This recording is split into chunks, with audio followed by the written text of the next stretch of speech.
Hola amigos, what is up? This is TalesFireBlaga and welcome back to Let's Play Final Fantasy III.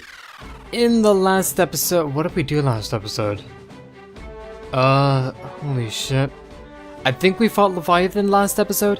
I'm going to assume that we fought Leviathan last episode. Last episode was the Leviathan fight, so yeah. That was a pretty fun fight, wasn't it? Oh yeah, wasn't that the fight where Refia died for absolutely no reason? Good times. Well, I don't know, maybe I just forgot to equip armor or something? Which would be weird.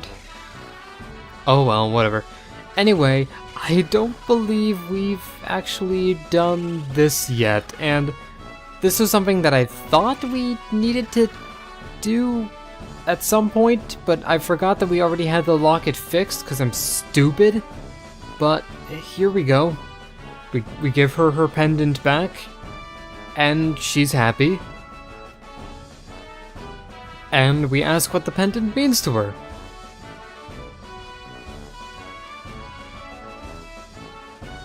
So, yeah. Oh man. For a second I thought, or like for not really a second, more a couple of weeks actually, given the fact that I have a tendency to record a lot in bulk and then never upload it. Like the Dueling Idiots for Guilty Gear Plus R. Ooh. But for the longest time I thought that we hadn't fixed it yet, but I realized that, oh, just talking to the blacksmith fixes it. So, yeah.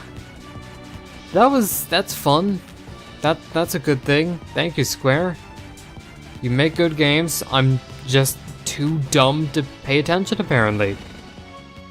Fair enough. Anyway, we actually need to go over here. And there's a good reason for this. Maybe not entirely a good reason. But, oh, whatever. Let's go in to Bahamut's lair. Ooh, spooky. It's even got this. Is this the spooky cave music? This is the spooky cave music.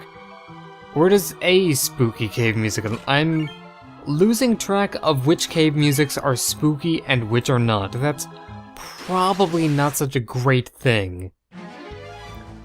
Also, there's bombs and Ridley. Hello Ridley, how are you doing? Those are grenades, actually. I would not catch one of those. If I were to catch a grenade, I would probably not be alive. In fact, I would be very unalive. I would probably be dead. And that's not good for anyone. Except maybe people that are annoyed by me, which is probably a good portion of people now that I think about it. It's good for a lot of people. Here, grenade, let me embrace you. That sounded way weirder than I was intending for it to, actually. So the reason why we're here is because of another optional boss fight. Because this game certainly loves its optional boss fights. That's great. Now, the boss fight here, I actually do have to talk a little bit about my story fighting him last time in the practice run I did. Like, a week ago? Maybe a little bit longer. As you can probably tell, I'm not that great with schedules.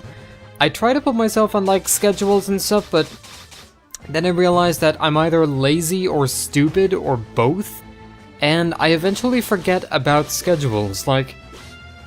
Okay, so you know how there's that nice little screen at the end of these Final Fantasy III videos where I show, oh, some nice little artwork by the guy who does the art for the Final Fantasy games. That's cool.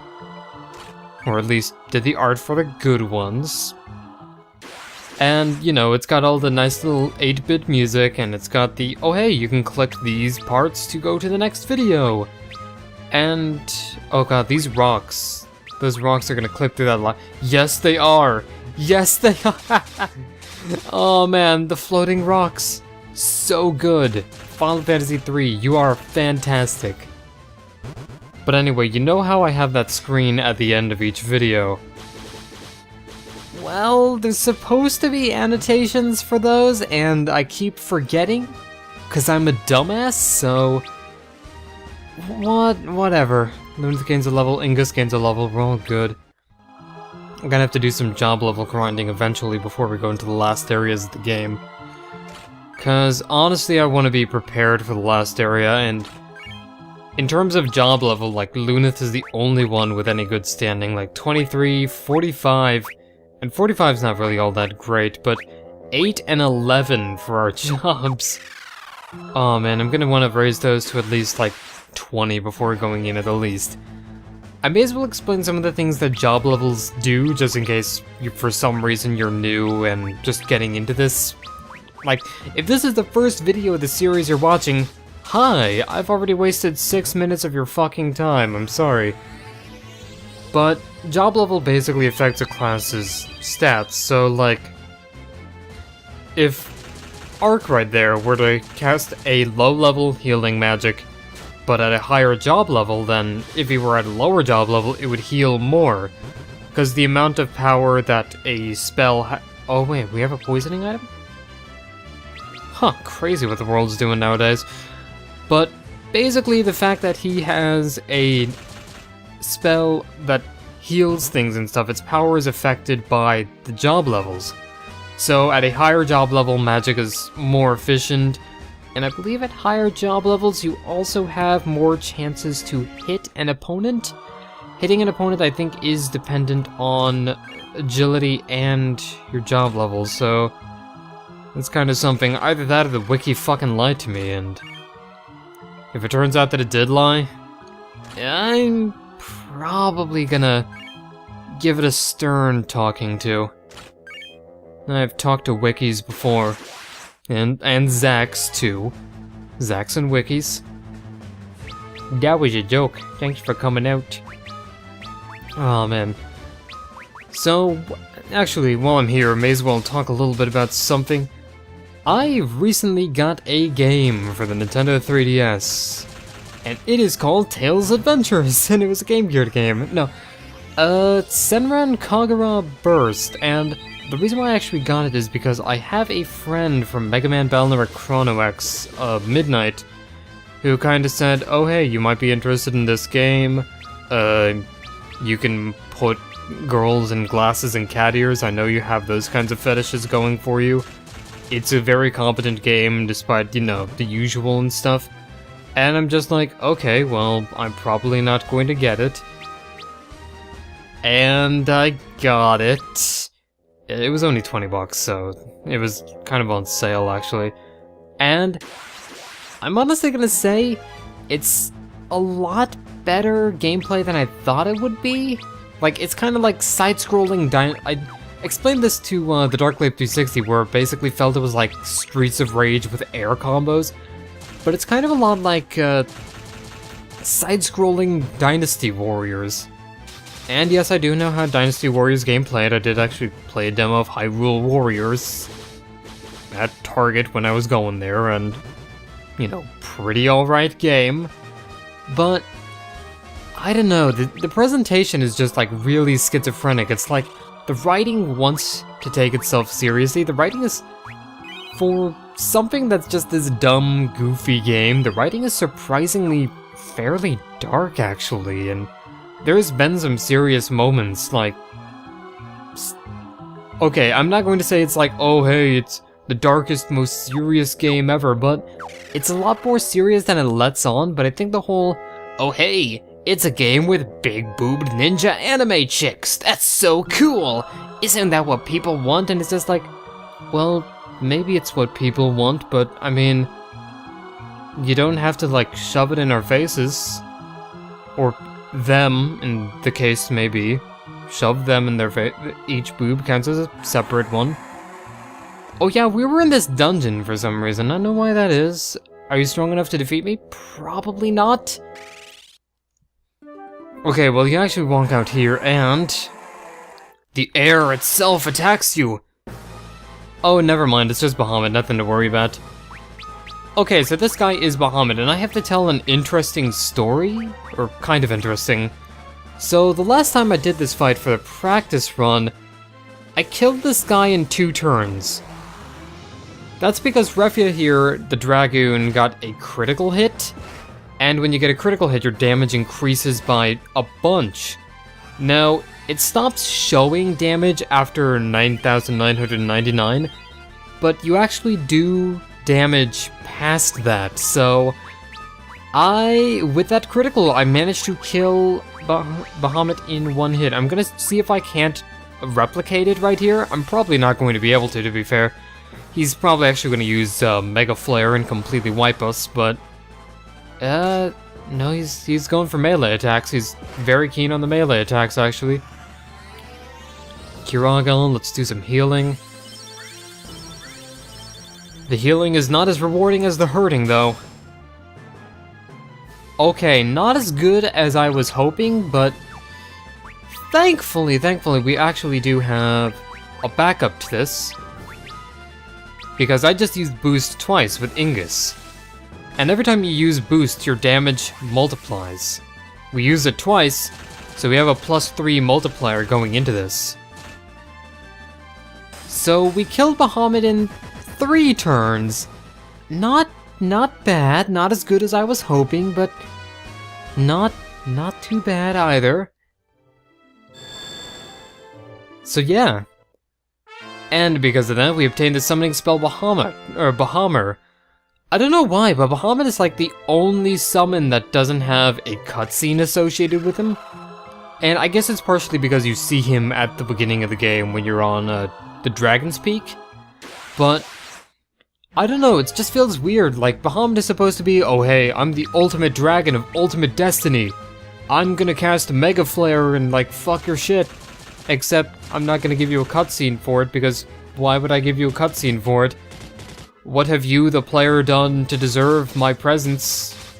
Probably nothing, but he even, like, appeared in the overworld in the NES version, from what I remember. Of course, he was a right fucking pain in the dick in the NES version. Ah, man, it's like getting soap in there. Stings like a bee. Someone's gonna get that reference, I'm pretty sure. Okay, I've got to stop saying, like, someone's gonna get that reference whenever I reference a dumb YouTube video. I noticed that I tend to do that a lot. I also tend to say, a lot. Like, basically these videos are like 20 minutes of me saying like, and making obscure references to God knows what, so... Oh man, though. Thank you for the people who are actually sticking through this. I don't know, I've recently tweeted that I'm super close to getting 50,000 total views, which kind of a pretty big number, to be honest. When I was a kid and I made this channel, I was expecting to get more views, but whatever, maybe you just don't know my hopes and dreams. Would you guys please kickstart my YouTube channel? If you donate $1,000, I'll make potato salad. I probably wouldn't eat the potato salad, to be fair. I'm not a big fan of potato salad, to be honest, but I would make potato salad for $1,000. I would use those $1,000 to buy the ingredients and make potato... Do you guys want to see a YouTube video of me making potato salad? Oh man, do you guys want to see a YouTube video of me making vanilla ice cream? The only thing in the universe that's whiter than I am. Oh man. Well, Lunith gains a level.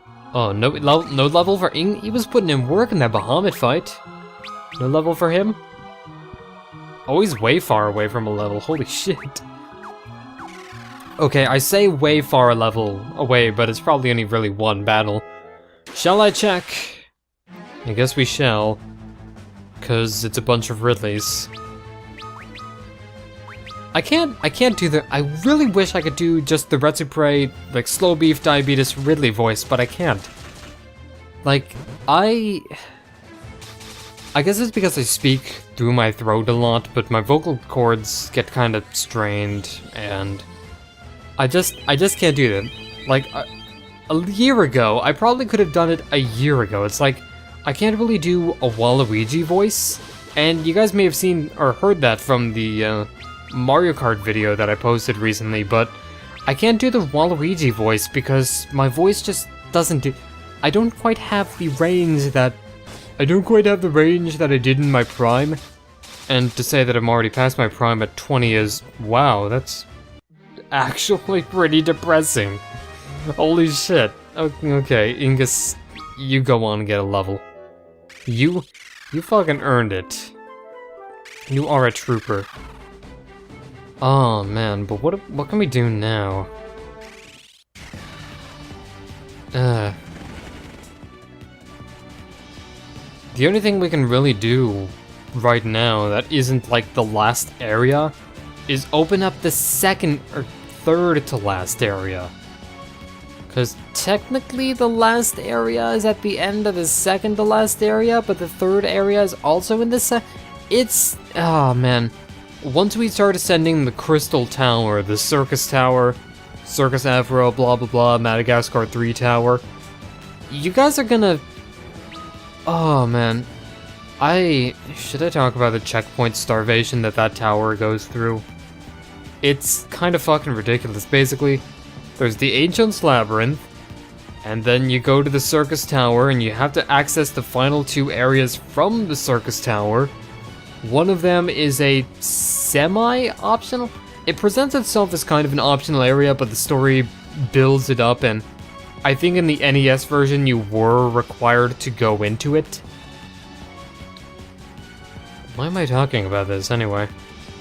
Oh right, because it gets my mind off of anime boobs. Ikaruga is my favorite character though. She's pretty. I don't know where I keep pulling that voice from, oh man. Ah, great. But, let's just check around real quick. We will be getting some pretty good equipments from going into the next couple areas, but... how are we doing for equipment, actually? Do we have full no, we don't have full crystal on anyone. But by the end of this, we should have full crystal on people. Maybe an extra pair of crystal gloves. I don't know if Ingus can equip the crystal gloves. He probably should be able to. Dark knife, rune axe, birds chirping because I'm recording this in the morning. I'm recording this in the daytime for some reason, which is really weird. Why am I awake in the daytime? Why? Am I turning into a normal person? God, I fucking hope not. I want to turn into, like, the freak of nature that I always fucking say I am. Holy shit. That's my 2 otter shirt. Or you know what? Let's buy 4 otter shrooms. There we go. There we go. And I think we're gonna actually just gonna nap it in the Invincible and call it an episode.